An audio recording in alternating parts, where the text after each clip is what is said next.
बिहार में चुनाव के लिए इंडिया गठबंधन के तमाम नेताओं ने मोर्चा संभाले रखा है, लेकिन यूपी में विपक्ष के नेता अखिलेश यादव कुछ अलग ही तेवर में नजर आ रहे हैं।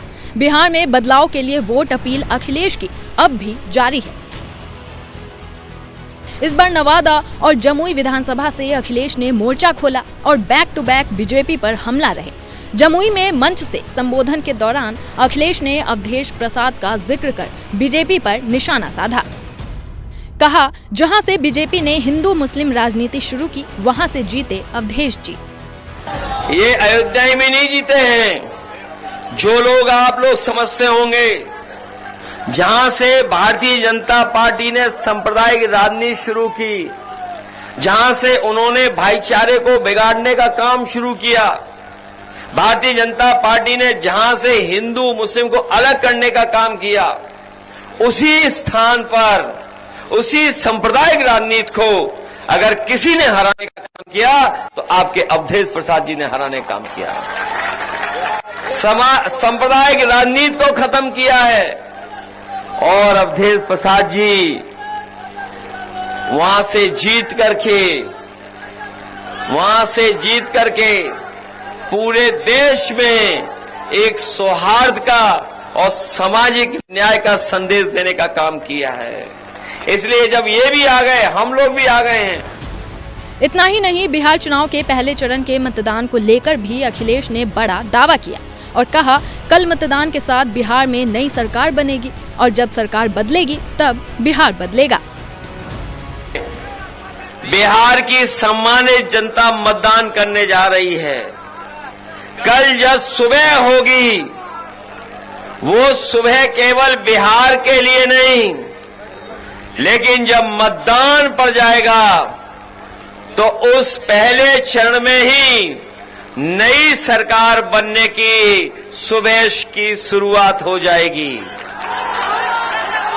कल पहले चरण का वोट पड़ने जा रहा है और जो मैं देख रहा हूं, पिछले इतने दिनों के प्रचार में जो मुझे देखने को मिला है, मैं कह सकता हूं कि बिहार की जनता इस बार बदलाव के लिए मतदान करने जा रही है।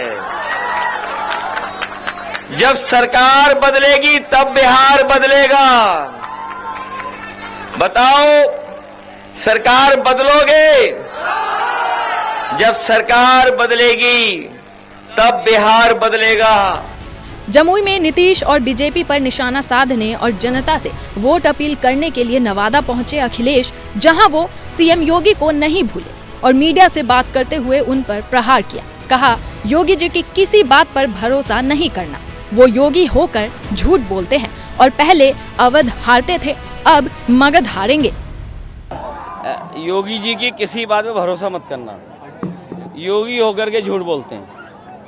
आज देश के सामने 1% लोगों पर 62% वेल्थ बढ़ी है। सोचिए आप, पिछले कई वर्षों में 1% लोगों पे 62% वेल्थ बढ़ना, तो सोचिए उत्तर प्रदेश के गरीब के लोगों का क्या हाल होगा।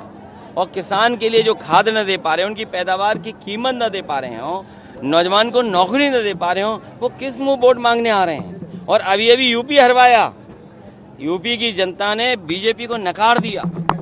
इसीलिए मैं कहता हूं, यूपी की जनता ने अवध में हरा दिया इन्हें, अब यहाँ मगध के लोग भी उन्हें हराएंगे। बहरहाल बता दे, कल पहले चरण का मतदान होना है, लेकिन नेताओं की जोर आजमाइश दूसरे चरण के रन के लिए चल रही है।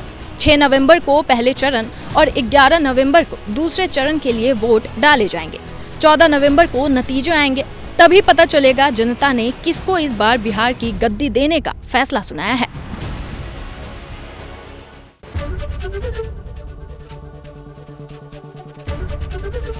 एबीपी गंगा, खबर आपकी, जुबान आपकी।